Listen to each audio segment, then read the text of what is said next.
大家好，我是李灿。大家好，我是李旭瑶。李旭瑶今天没有上课，在家里窝着，然后呢，现在在吃苹果。我们俩准备故事时间开始。因为每天晚上睡觉前，李旭瑶呢都叫我给他编故事，就是呢他随意出题，然后我就瞎编，是不是？随便编。然后呢，现在呢，我也不知道李旭瑶想听什么故事，我就问他，你想听什么故事啊？然后我再现编给你听。我想听，我和李依晨在聊太空。你想听你和李依晨在聊太空啊？李依晨呢是他的好朋友，李依晨是今年才来的，是不是？今年才转来的好朋友。然后你俩是做同桌的哈，一起吃饭是吗？你俩是成天聊天哈。然后有没有在上课的时候偷偷聊天？被老师发现没有？没有啊。你们聊什么？都聊太空吗？好啊好。那你和李依晨私下主要聊些什么东西？你得先告诉我呀。太空啊。就太空各种东西啊。那你能告诉爸爸，就是太空的东西你知道多少吗？你宇宙也知道哈。星云也知道哈。黑洞也知道哈。白洞也知道哈。光年知道吗？旅行者1号也知道哈。好，那咱们就开始编故事了。今天呀，又是上学的一天。瑶瑶来到学校呀，觉得好无聊呀。李依晨怎么还不来呢？瑶瑶就坐那个桌子上说：“李依晨，你快点来呀，我都想和你聊天了。”这个时候，突然，他前面出现了一个小朋友的身影。瑶瑶开心的呀，因为李依晨来了。李依晨说：“瑶瑶，你怎么这么早呀？”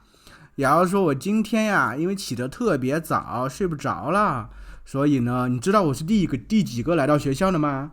李依晨说：“我不知道呀。”瑶瑶说：“我今天是第0个来到学校。”为什么是第0个，不是第1个呢？因为我其实我就发现教室里1个人没有，那不就是0吗？是不是？李依晨说：“你错了，那应该是1。”瑶瑶说：“我不是这样认为的。你知道我们的宇宙是怎么来的吗？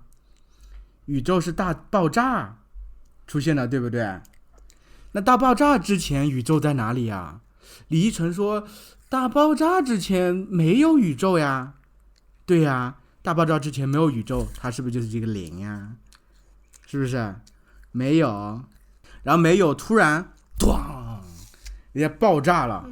然后慢慢的膨胀，应该是很快的膨胀啊，很快的膨胀，哇，宇宙越来越大。然后后来呢，你知道吧，李依晨，后来我们太阳系就形成了。太阳系最开始形成的时候是没有别的星球的，没有别的行星的。太阳是不是周边有一些什么灰尘啊，还有什么东西啊？一些气体哈，气体慢慢，他们就形成了这个什么呀？气态星球。气态星球有哪几个？木星、土星、天王星、海王星。对，然后呢，慢慢的，有些那些什么小行星碎片呀，各种那岩石呀，它们碰撞，对不对？然后形成了什么呀？地球、火星、金星、水星。对，地球、火星、金星、水星。李依晨，我告诉你个可好玩的事情。你知道吗？你知道太阳系哪个行星最大吗？李依晨说：“我不知道。”我告诉你，太阳系最大的行星就是木星。但李依晨，你说我有一天突然造出一个宇宙飞船了，我能在木星上登陆吗？李依晨说：“那肯定可以啊！木星感觉很漂亮啊，它的纹理就像木头一样，特别漂亮。”瑶瑶说：“不行，李依晨，木星上面它是没有陆地的啊？怎么会没有陆地？怎么回事儿？你知道吗？木星其实是一个气态星球。气态星球说明它什么？它是一个气体组成的，它90%以上都是氢气，对不对？所以呢，你要是进去之后，哇，发现怎么越往下飞不到头呀？越往下飞的时候，发现这个它的压力很大，是不是？然后把你会被挤扁了，是不是？你就变成一张薄纸了。哦，好可怕呀！李医生说，那你觉得太阳系哪些地方可以去玩呢？太阳系呢，我们地球肯定可以去玩啊。那除了地球之外，哪个地方最适合去玩？你想一下。火星。对，为什么火星最适合去玩？因为它以前存在过生命。哦，以前存在过生命哈。哦，火星上面有什么能证明它以前曾经存在过生命啊？河床。哦，有河床啊，对，火星上以前曾经存在过河床哟。说不来，在很早很早以前，地球上还没有人之前，火星上可能有过文明哦，是不是啊？说不来那个时候，火星上气候会非常好，对不对？大气啊什么都很好。后来呢，就是发生了这个气候变化呀等等之后呢，这火星上已经不适合人类生存了。当时的火星人呢，他们的科技已经非常发达了，对不对？他们甚至会穿越虫洞，对不对？他们已经造出了光速飞船，对不对？所以他们应该是去了别的地方了，比如说离地球最近的那个金星。不是去金星，不是热死了吗？金星很热呀。别的星系，比如说有3个星的，那是什么？三星系统。三星系统里面有比邻星，对不对？比邻星里面那个地方条件说不来，之前的火星人他们就移民到那里去了。李依晨，你知道不？李依晨说我不知道呀。瑶瑶，你知道好多东西呀，你都是在哪里学的呀？瑶瑶说我在哪里学的？看纪录片呀。你为什么这么喜欢这些太空呀、星球啊、宇宙啊、星云？李依晨越来越喜欢。李依晨也喜欢哈。其实你俩都喜欢，对不对？李依晨说：“瑶瑶，你知道吗？昨天我看了一个纪录片，告诉我这个恒星是怎么形成的。你知道不？最早的时候是没有恒星的，恒星是星云坍缩下来变出来的，对不对？星坍缩到这样。”然后密度越来越大，是不是？开始旋转，最后变成了一个恒星。哇！不过现在的星云应该不是这样的，现在什么猫眼星云，他们好像不是哈。瑶瑶，你听说过猫眼星云吗？听说过没有？听说过啊。为什么叫猫眼星云啊？现在是李依晨说话啊，对，现在李依晨说，问你呢。我听说过。你知道为什么叫猫眼星云吗？因为它长得像猫的眼睛啊！你还知道别的什么星云吗？创造之柱。创造之柱那可是一个很老很老的星云呢，是不是？它现在已经变成创造之柱星了。它已经变成创造之柱星啦？好吧。那你觉得，就是李依晨问你啊，你觉得这个黑洞后面是什么？白洞。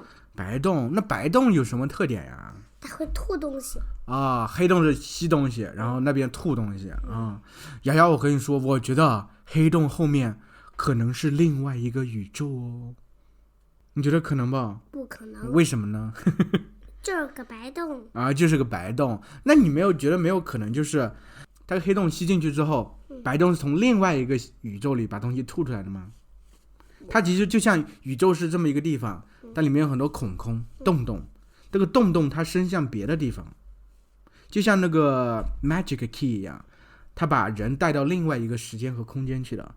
星球它们可能被吸收进去之后，在另外一个地方出现了，是吧？这就像白洞的功能嘛。但有可能比如说在宇宙别的地方出现，是吧？也有可能在另外一个宇宙出现了，在超空间里面有很多的别的宇宙呀，对吧？有些宇宙里面很暗很暗，什么东西都没有，连星系都没有，是吧？恒星都没有，行星都没有，卫星都没有，什么都没有啊！它怎么这么可怜呢？它是不是里面也特别特别大呀？就是很多黑色泡沫。黑色泡沫啊，挤满了这个宇宙。黑色的泡沫挤满了宇宙。那李依晨说：“瑶瑶，你觉得咱们人类什么时候能飞出这个地球啊？不是飞出这个太阳系啊？你觉得你知道吗？”我知道有一个拍照片的一个上太空的东西，什么？已经突破阿尔特云，飞出太阳系了。啊，那是什么1号来着？旅行者1号。啊，旅行者1号，他已经突破阿尔特云了。他已经出了太阳系，是不是啊？哦。突破阿尔特云才算真正的出太阳系。哦，他好帅，他要去哪呀？去比邻星的星系。他要去比邻星那个星系啊。比邻星离地球有多远呢？4.2光年。哇哦，4.2光年得飞好久好久呢。可能得飞很久很久，它后面可能就没电了，对不对？等我20岁，你21岁的时候。我21岁，我早就过了。这错了，我是李依晨哈。对，李依晨比你大1岁啊。那个时候什么？旅行者1号没电。他就没电了，对对对。好可怜，他没电了，他不就是在宇宙中飘啊飘，飘啊飘了吗？飘回太阳系去。他应该不会再飘回来，他可能会飘得更远，是不是？可能会达到目标。会达到目标，来到了这有一个比邻星，对不对？然后自动发电过去给它充电，然后它就继续传播。它有可能会被别的这些外星文明给抓住，是不是？你觉得可能吧？不可能。你知道它最早的目的是什么吗？就是向别的外星人民啊展现咱们地球的语言、文化等等东西哦。咱们今天就讲到这里吧，好不好？大故事就讲到这里吧，好不好？咱大故事结束，咱们今天就先这样吧。那么下次再见喽。小故事